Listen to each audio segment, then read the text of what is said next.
Mi nuevo libro, Iberofonía y Socialismo, está a la venta a partir del 6 de octubre en todo el mundo de habla hispana. Editado por Última Línea, contiene un epílogo de Diego Ruzzarín. Si os interesa la filosofía de la historia y la geopolítica, esta obra os encantará. Haceros con ella. Todo 12 de octubre se convierte, por mor del indigenismo y de la izquierda indefinida, en un absoluto aquelarre de leyenda negra antiespañola. Y que conste que en este vídeo no vamos a hacer apología de la llamada leyenda rosa, la cual, por otra parte, es minoritaria y no es hegemónica como la leyenda negra. ¿Qué es la leyenda negra antiespañola? Cosa que se preguntan muchos hispanoamericanos que desconocen este término. Simplemente es el conjunto de calumnias, tergiversaciones y distorsiones que sobre la historia de España se ha vertido por parte de los enemigos de España, precisamente. Particularmente los neerlandeses y después franceses y sobre todo anglosajones. Toda leyenda negra tiene tres características. 1. Tergiversación de hechos históricos. 2. Mentiras. Y 3. Encubrimiento de lo bueno y exaltación de lo malo. Pues bien, el 12 de octubre se convierte en la fecha de exaltación de la leyenda negra antiespañola por parte de estos colectivos, pero no solo de ellos, también de grupos derechistas como algunos liberales o, por ejemplo, separatistas catalanes, vascos, gallegos o derecha extravagante tipo indigenista como yo. Y de ahí el lema que en estas fechas enarbola desde la leyenda negra antiespañola. 12 de octubre, nada que celebrar. No obstante, hay cosas que celebrar en este 12 de octubre, hay cosas que desde España o desde otras naciones hispanoparlantes se debe reivindicar como consecuencia de esta fecha. En este vídeo vamos a mostrar que sí. Por eso, vamos a hablar de la verdad sobre el 12 de octubre. Nada que celebrar o mucho que celebrar. O como diría Marcelo Gullo en su nuevo libro, nada por lo que pedir perdón. A continuación hablaré de algunos datos históricos que alrededor de esta fecha tienen una absoluta significancia histórica y política. Pero antes, como siempre, pulgar arriba, deja tu comentario abajo, comparte este vídeo entre tus familiares, amigos, allegados y compañeros de trabajo, suscríbete a mi canal para recibir más contenido de materialismo político audiovisual, que por cierto cada vez somos más y estamos cerca de los 100.000 suscriptores, y por supuesto disfruta de este vídeo. Sin más, comencemos.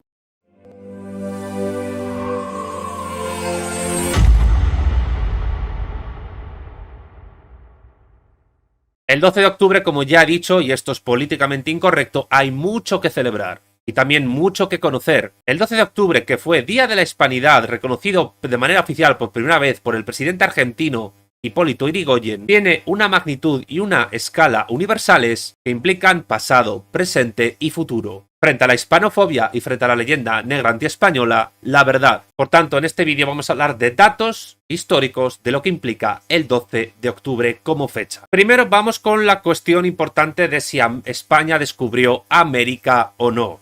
Porque muchos negrolegendarios y muchos indigenistas, indianistas e izquierdistas indefinidos afirman que España no descubrió América, que América ya fue descubierta y que España lo que hizo fue saquearla, extraer recursos y violar mujeres.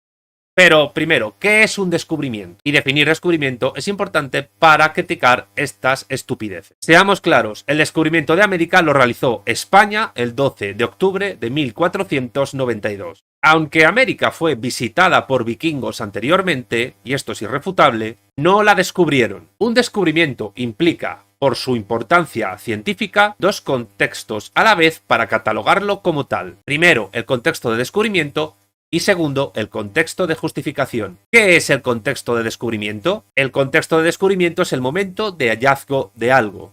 Y el contexto de justificación es el momento en que hallado ese algo es justificado precisamente como algo que se desconocía. Y justificado, entre otras cosas, por las ciencias del momento. Nadie antes que España realizó y cerró el contexto de justificación. Nadie antes que España cerró ambos contextos respecto al nuevo continente descubierto. ¿Cómo se realizó el contexto de descubrimiento y cómo se realizó el contexto de justificación?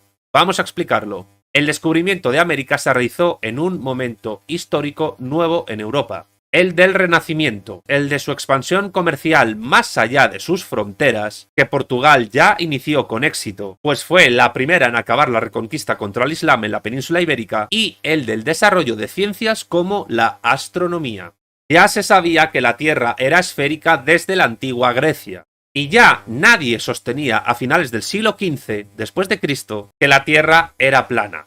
Lo siento, terraplanistas. Lo que ocurría entonces es que la medición del diámetro terrestre era motivo de debate, y no era la misma en aquellos momentos que después del descubrimiento de América. Cristóbal Colón, que según todas las evidencias empíricas históricas afirman que es de origen genovés, aunque luego fue naturalizado español, por tanto, Cristóbal Colón acabó siendo español, tenía nacionalidad española, seguía los cálculos de Marino de Tiro, un geógrafo fenicio que estimaba que la circunferencia terrestre era de unos 30.000 kilómetros. Pero, como veremos después, Colón se quedó corto, porque la expedición de Magallanes y Elcano demostró que era de 40.000 kilómetros. El objetivo inicial del viaje de Colón era llegar a Asia, para establecer relaciones comerciales, militares y diplomáticas con Japón, con China y con los reinos de Asia Central.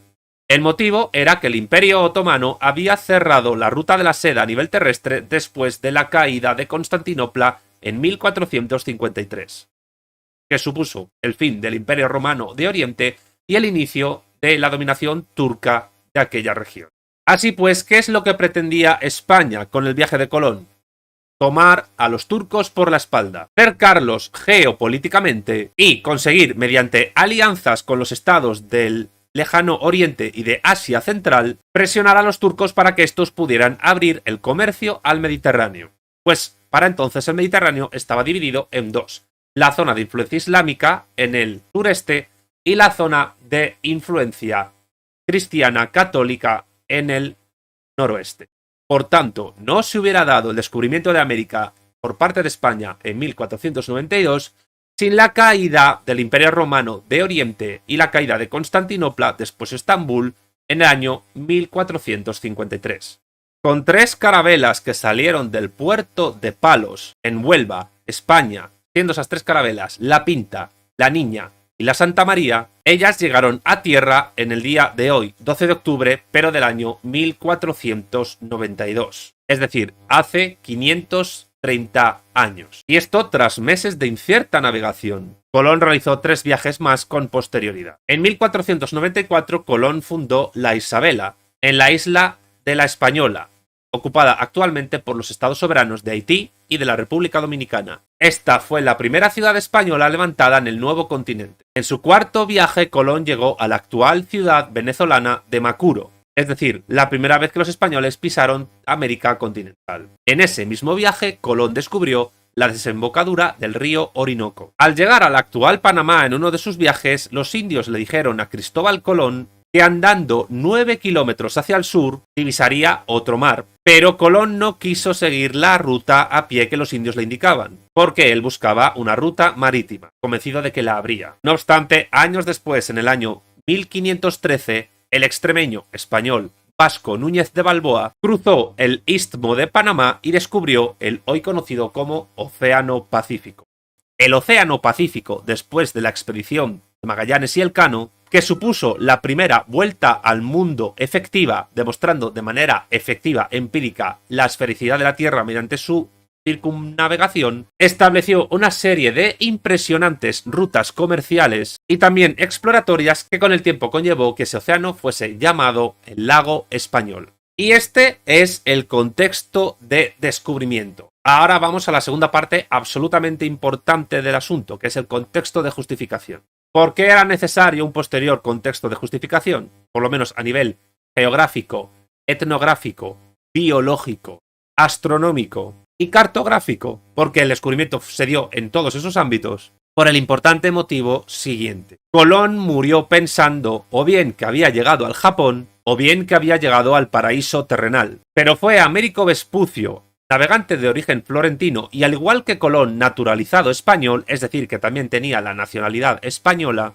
quien en sus escritos indicó que se trataba de un nuevo continente, que él llamó Mundus Novus en el año 1503. Y por ello, Vespucio cierra el contexto de justificación del descubrimiento de América por parte de España, no de los europeos en general, por parte única y exclusivamente de España. Y por eso el cartógrafo germánico Martín Waldseemüller En el año 1507 llamó América al Mundus Novus, Nuevo Mundo, que justificó a Américo Vespucio. Por tanto, el nombre de América se lo dio Waldseemüller al continente en honor de Américo Vespucio, que fue quien cerró el contexto de justificación.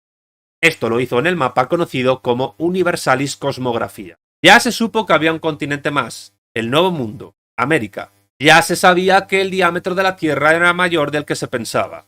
Pero también se sabía que la misión de cerrar el comercio marítimo occidental con Asia no se había cerrado. Pero esa misión había de ser cumplida. Y en ello influye que en el año 1494 el Tratado de Tordesillas permitió a España explorar y conquistar lo descubierto, frente a una Portugal que quería asegurar las rutas que ya había descubierto y dominado, que eran las rutas del Atlántico Sur y del Océano Índico. No obstante, con el Tratado de Tordesillas, los portugueses fueron cucos y consiguieron dominar ciertos territorios en América del Sur. En el Tratado de Tordesillas asientan las bases de lo que hoy se conoce como Iberoamérica, el conjunto de naciones que hablan español y portugués en continente americano, pero también de la iberofonía, el conjunto de naciones que en todo el planeta hablan español y portugués. Las dos únicas lenguas universales mutuamente comprensibles a grandes rasgos, hasta un 89% de intercomprensión mutua. Pero insisto, España necesitaba completar la misión que no pudo completar Colón.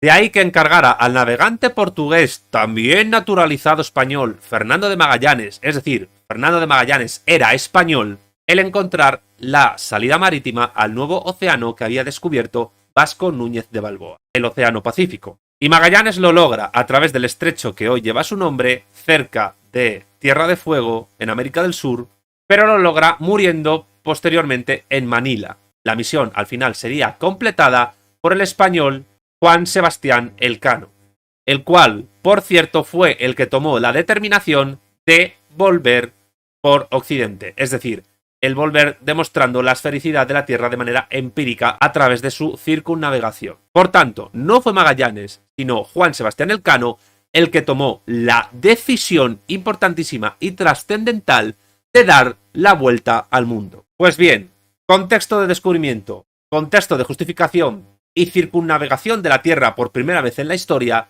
son los hechos científicos que demuestran ya de por sí la importancia del 12 de octubre de 1492 a nivel histórico. Y no solo eso, el astrofísico estadounidense Neil deGrasse Tyson dijo hace tiempo en el programa podcast de Joe Rogan que el descubrimiento de América por parte de España en 1492, el 12 de octubre, fue el acontecimiento histórico más importante de la especie humana.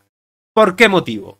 Porque la dispersión de nuestra especie después de salir de África por todo el planeta conllevó que gran número de poblaciones humanas estuviesen desconectadas durante centenares de miles de años. Y fue a través del descubrimiento de América por parte de España el 12 de octubre de 1492 cuando esa dispersión de la especie humana del Homo sapiens termina, porque de nuevo se encuentran personas de Afroeurasia, del gran continente afroeurasiático, con el Mundus Novus que Américo Vespucio logró justificar. Ya solo por eso la importancia histórica de España es absolutamente determinante en la historia. Pero hay mucho más que decir y hay mucho más que celebrar después de eso a nivel de lo que significa históricamente el 12 de octubre. ¿Y qué es lo que hay que celebrar ahora? Pues el tipo de sociedad que instauró la monarquía católica universal, es decir, el Imperio Español, llamado así posteriormente, porque en su momento solo se llamó así monarquía católica universal o monarquía hispánica. El tipo de sociedad política que instaura España en el Nuevo Mundo no fue ni propiamente feudal ni propiamente capitalista. Fue un modelo de sociedad de transición entre ambos modos de producción en época mercantilista que aún con esclavitud, como todas las sociedades políticas de entonces, e incluidas las precolombinas, fue absolutamente novedoso y por tanto único. Este tipo de sociedad política, el Imperio Español, llegó a abarcar en su máxima extensión terrestre entre el año 1740 y 1790, durante la monarquía del Borbón Carlos III, 14,7 millones de kilómetros cuadrados y con un total entonces de población de 68,2 millones de habitantes. en un momento en que la población mundial, finales del siglo XVIII, era de 556 millones. Este modelo económico, político y social duró cerca de 300 años, más o menos entre 1492 y 1830, sufriendo al mismo tiempo evoluciones particulares, internas. Y tuvo las siguientes características, que lo diferenciaban de otros modelos imperiales, tanto contemporáneos como rivales. Característica fundamental número 1. El tipo de régimen del Imperio Español. Se llamaba régimen polisinoidal. ¿En qué consistía este régimen polisinoidal? Se basó históricamente en los órganos consultivos de las coronas de Castilla, Navarra y Aragón, e instauró en América consejos de asesoramiento y de competencias, así como de gobierno territorial, hacienda y juntas. Y así hizo también en Filipinas. Creó un Consejo de Estado, que dura hasta hoy en lo que queda de España. Un Consejo de Inquisición, encargado de asuntos de apelación y tribunales locales. Un Consejo de Cámara, encargado de nombramientos, gracias y mercedes para la nobleza. Y un Consejo de Órdenes, para mayorazgos y herencia. El Consejo de Hacienda en 1523 centralizó y unificó la contaduría estatal y los impuestos. El Consejo de Indias en 1524, y este órgano también es fundamental, era el encargado de nombrar virreyes, gobernadores, capitanes, oidores y jueces en América y Filipinas. A su vez realizaba planificación administrativa, demográfica y comercial. El Consejo de Indias, además, tutelaba la aplicación de la legislación española en América. Incluso revisaba las bulas papales, que solo se cumplían si recibían el pase regio, es decir, la autorización imperial para imponerse en América. Si no cumplían esta característica, el Papa no tenía nada que hacer en América. La flota de Indias monopolizó el comercio del imperio en un sentido proteccionista, mercantilista, sin obviar que existió, evidentemente, contrabando. Los funcionarios del imperio estaban en revisión constante, como demuestran los juicios de residencia, cuyo procedimiento estaba lleno de garantías. En estos juicios se escuchaban testimonios tanto a favor como en contra de las acciones funcionariales. Si eran delictivas, acababan en multas. Durante los juicios, los funcionarios no podían abandonar su lugar de trabajo, ni tampoco su lugar de residencia hasta la sentencia final. La Real Casa de Contratación de Indias en Sevilla regulaba la navegación comercial en todo el imperio. Validaba documentos que protegían las rutas marítimas, así como las terrestres, por las que discurría el comercio imperial. Las medidas proteccionistas comerciales también afectaron a la población del imperio. En 1511 se promulgan las leyes de Burgos, después de parar durante todo un año la conquista de América para que se desarrollara un debate dentro de la monarquía y con los teólogos escolásticos españoles para dirimir si la conquista era justa o no. Al final se dirimió que sí y se aceptó que los indios tenían alma, algo muy importante en la época porque supuso la base del derecho de gentes, lo que luego se llamaría derecho internacional. Por tanto, no fue Hugo Grocio el padre del derecho internacional público, sino que fue el Imperio Español. Las leyes de Burgos de 1511, como ya dije, abolían la esclavitud de los indios y sancionaron al mismo tiempo la conquista y la evangelización, siguiendo la tradición de la reconquista española. De ahí que el marxista peruano José Carlos Mariátegui afirmará con razón que el Imperio Español en América no hizo sino que ampliar y continuar la reconquista española contra el Islam. ¿Cuáles fueron las conclusiones de las leyes de Burgos de 1511? Fueron estas. 1. Los indios son libres y deben ser tratados como tales según ordenan los reyes. 2. Los indios han de ser instruidos en la fe, como mandan las bulas pontificias. 3. Los indios tienen obligación de trabajar sin que ello estorbe a su educación en la fe y de modo que sea de provecho para ellos y para la República. 4. El trabajo que deben realizar los indios debe ser conforme a su constitución física, de modo que lo puedan soportar y ha de ir acompañado de sus horas de distracción y de descanso. 5. Los indios han de tener casas y haciendas propias, y deben tener tiempo para dedicarlas a su cultivo y mantenimiento. 6. Los indios han de tener contacto y comunicación con los cristianos. Y 7.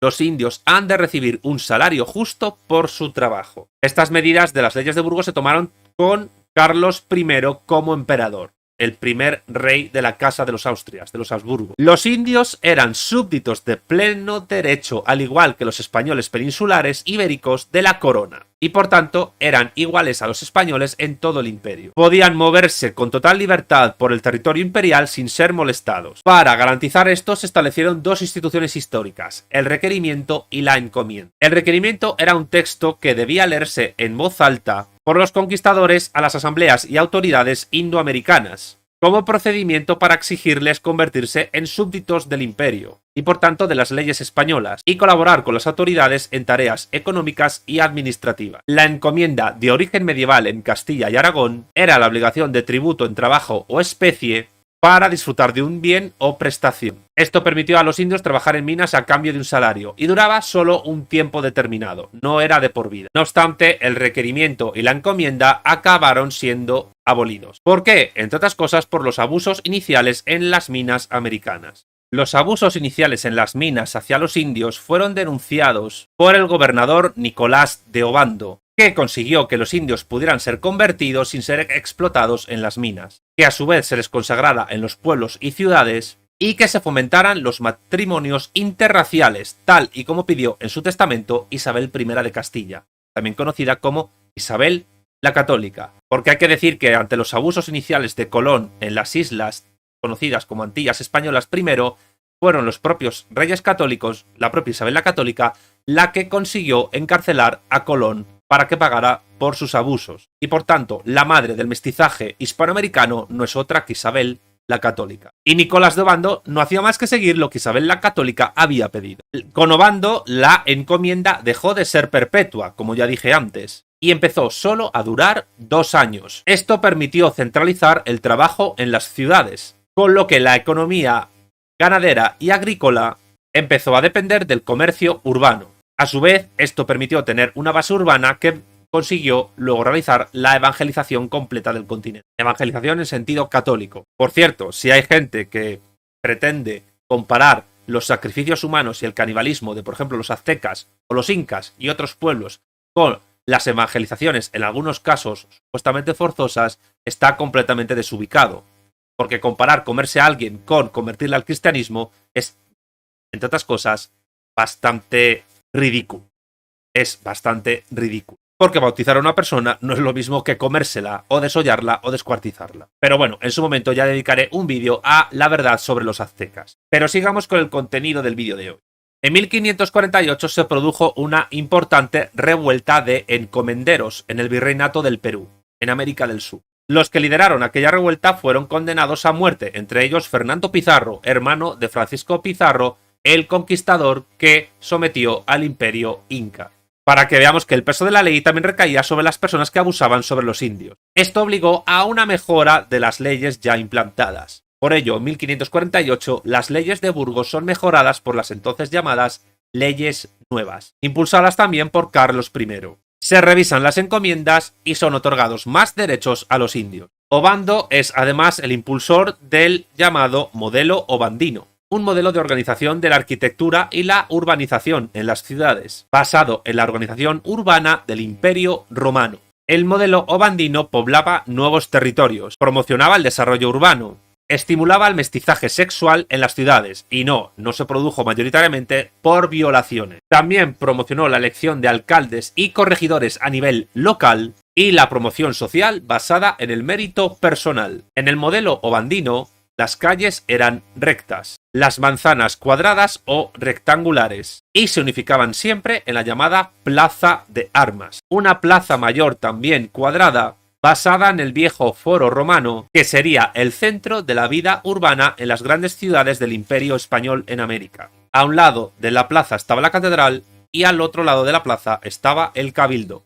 En 1535 el modelo obandino es sustituido por otro nuevo, que es el llamado modelo mendocino, de Antonio de Mendoza, virrey del Perú. Aquí, en el modelo mendocino, las calles son anchas, soleadas y ventiladas, adecuadas para la circulación de carros y también de carruajes, y con edificios no muy altos. Las ciudades que España iba generando por toda América, basadas primero en el modelo obandino y después mendocino, desde Norteamérica hasta la Patagonia, y también en Filipinas y en la España ibérica, estaban comunicadas comercialmente a través de continuas rutas marítimas. Estas rutas se unificaron con las rutas portuguesas entre 1580 y 1640-1668, cuando el Imperio Español y el portugués se unifican en la llamada Unión Ibérica por muchos historiadores. Se trata de la primera gran unificación iberófona de la historia, que además dominó,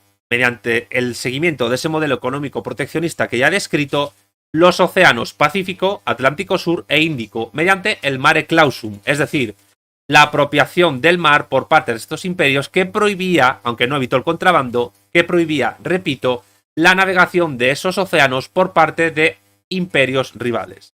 Este es el único momento en la historia que estuvimos más cerca de tener una sociedad política universal, algo que la historiografía anglosajona trata de que no se conozca. Pero también se generaron caminos terrestres, que recorrieron todo el imperio siguiendo el modelo, como no podía ser de otra manera, de las calzadas romanas. Estos caminos terrestres tenían entre 8 y 10 varas de ancho, de media al menos. Esta anchura permitía que por estos caminos pudieran pasar con holgura y sin dificultades carros tirados por caballos, y en todos los caminos se podían encontrar misiones religiosas.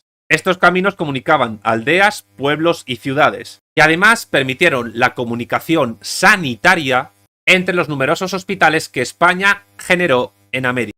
Debido a la mortandad de los indios por su contagio con la viruela, ante la cual, traída de España, no tenían anticuerpos adecuados, los españoles decidieron construir muchos hospitales para paliar esa mortandad, cosa que con el tiempo se consiguió. Entre 1500 y 1550 se crearon en toda América 25 grandes hospitales, además de otros pequeños en poblaciones de más de 500 habitantes. De hecho, la sanidad española y su prestigio internacional empezó a generarse en época imperial. Ya los reyes católicos crearon el Tribunal Real Protomedicato, que examinaba a todos aquellos que querían obtener la licencia médica. La medicina empieza, por tanto, con ello, a ser una labor profesional organizada estatalmente. El primer hospital del nuevo continente fue fundado por España en el año 1503. Fue el Hospital San Nicolás de Bari, en la isla de San Salvador. Además, el imperio fundó más de 20 universidades en toda América. De ellas salieron más de 150.000 licenciados y doctores hasta las independencias.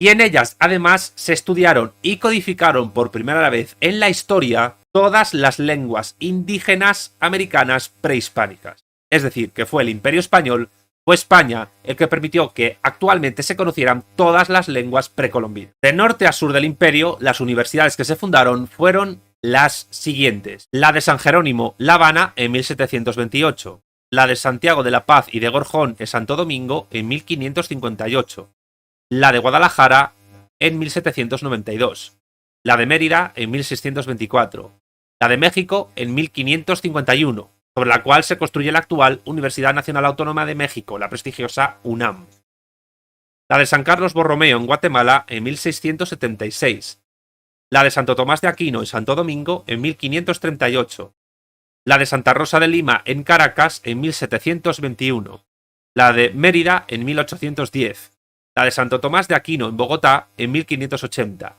la de San Francisco Javier, en Bogotá, en 1621, la de San Fulgencio, en Quito, en 1586, la de San Gregorio Magno, en Quito también, en 1622, la de San Ignacio, en Manila, en 1590, la de Santo Tomás, también en Manila, en 1645, la de San Marcos, en Lima, en 1551, la de San Ildefonso, en Lima también, en 1608, la de San Cristóbal, en Huamanga, en 1677, la de San Ignacio de Loyola, en Cuzco, en 1624, la de San Antonio Abad, también en Cuzco, en 1692, la de La Plata, en Sucre, en 1552, la de San Francisco Javier, en Sucre también, en 1624, la de Córdoba, en 1613, la de Santo Tomás de Aquino, en Santiago, en 1619, la de San Felipe, en Santiago, en 1738, la de San Miguel, en 1621, y la Pencopolitana, en Concepción, en 1724. Además, en el Imperio Español se hizo uno de los experimentos sociales más interesantes e importantes de la historia. Estoy hablando de las misiones jesuíticas. En la zona del actual Paraguay, el norte de Argentina, en la provincia de Misiones, en Gualeguaychú. Y en el sur de Brasil, los jesuitas organizaron las ya mencionadas por mí misiones. En ellas, las jornadas laborales eran de 6 horas, dedicando el resto del día a la oración, la educación y el desarrollo de las artes. Previamente, ya con Felipe II y por primera vez en la historia, en el Imperio Español se había impuesto la jornada laboral de 8 horas, con 2 siglos de antelación a las luchas obreras que en Inglaterra habían conseguido tal hazaña. Por tanto, es el Imperio Español el pionero en la jornada laboral de 8 horas, y al mismo tiempo es el Imperio Español el pionero en la jornada laboral de solo 6 horas, en las misiones jesuíticas. No obstante, Carlos III expulsó a los jesuitas de estas tierras debido al Tratado de Madrid. Pero no obstante, el legado de esas misiones, como primera forma organizada de comunas socialistas utópicas con un siglo o más de antelación a los experimentos de Saint-Simon, Cabet, Fourier y Owen, se ha dejado notar en fenómenos como en el barroco hispanoamericano.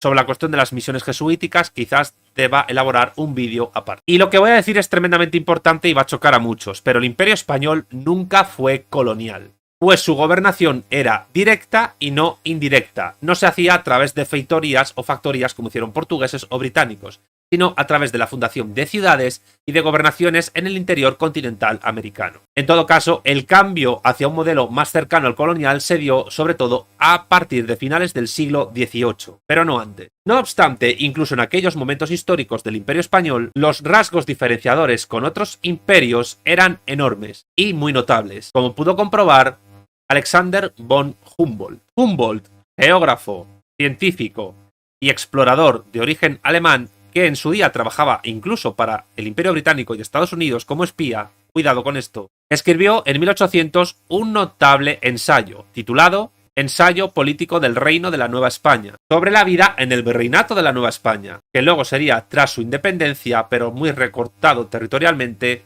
el primer imperio mexicano. Humboldt todavía pudo constatar a principios del siglo XIX este tipo de relaciones sociales en aquellos momentos del Imperio Español. ¿Qué relaciones sociales? Las digo a continuación. 1. Según Alexander von Humboldt, en el Imperio Español, los campesinos, indios o no, no pagaban impuestos indirectos ni alcábalas e incluso pagaban menos que los campesinos blancos. 2. El trabajo en las minas era controlado por el Estado. La mita, sistema fiscal de origen inca, de pago de impuestos por trabajo, había desaparecido. 3. El trabajo en las minas se realizaba por sorteo entre varones de 18 a 50 años y se pagaba en salario. 4. Estaba prohibido el trabajo de mujeres y niños novohispanos en las minas, al contrario de lo que pasaba en la Inglaterra de la primera revolución industrial. 5. Todo minero tenía su propia casa. 6. Los salarios de los mineros eran iguales a los de los mineros en la metrópoli, y en Veracruz y Tierra Caliente era superior. 7. El control del precio del trigo y del maíz era estatal. Para evitar la especulación se construyeron silos, pósitos y alhóndigas, tanto en Nueva España como en toda América, donde se almacenaba el grano para luego inyectarlo en grandes cantidades. Se trata de una de las primeras formas, curiosamente, de planificación de la producción y distribución económica en América, que luego sería copiada en modelos económicos socialistas, por cierto. Esto evitaba la elevación de precios en años de malas cosechas. Lo que ha quedado de aquel imperio que se balcanizó en el siglo XIX fueron dos cosas tremendamente importantes. Primero, un total de 20 naciones políticas hispanoparlantes, que pueden comunicarse entre sí sin problemas. Y dos, más de 560 millones de hispanoparlantes, tanto aquellos que lo tienen como lengua nativa y los que lo tienen como segunda lengua. El español es la segunda lengua mundial por hablantes nativos y la tercera por total de hablantes. Se trata de una comunidad lingüística, geocultural, gastronómica, sociológica y también, por qué no decirlo, religiosa, que constituye por sí sola una plataforma geopolítica frente a otras en el mundo y, por tanto, una de las más importantes. Una plataforma que, unificada y también con la lusofonía, con la cual comparte grandes rasgos culturales y lingüísticos en la iberofonía, tiene unas posibilidades futuras de impacto universal y de prosperidad que, como mínimo, deberían ser valoradas. Y todo esto se debe, entre otras cosas, a la fecha que celebramos hoy, el 12 de octubre de 1492. Por tanto, 12 de octubre, mucho que celebrar Y como diría mi mentor Marcelo Gullo, nada por lo que pedir perdón. Si te ha gustado el vídeo, por favor, dale pulgar arriba. Suscríbete a mi canal y activa la campanita para recibir más vídeos así. Deja tu comentario abajo para decirme qué te ha parecido mi vídeo y compártelo en tus redes sociales con tus familiares, amigos y allegados. Gracias a los que ven mis vídeos y a los suscriptores de mi canal, que cada vez son más. Y por supuesto, gracias a los que apoyan económicamente mi canal, tanto la gente de PayPal como los patrocinadores de Patreon, griegos, romanos e hispanos, sin los cuales este canal dedicado a la difusión audiovisual del materialismo político no sería posible. Sin más, me despido, un saludo a todos y hasta la próxima.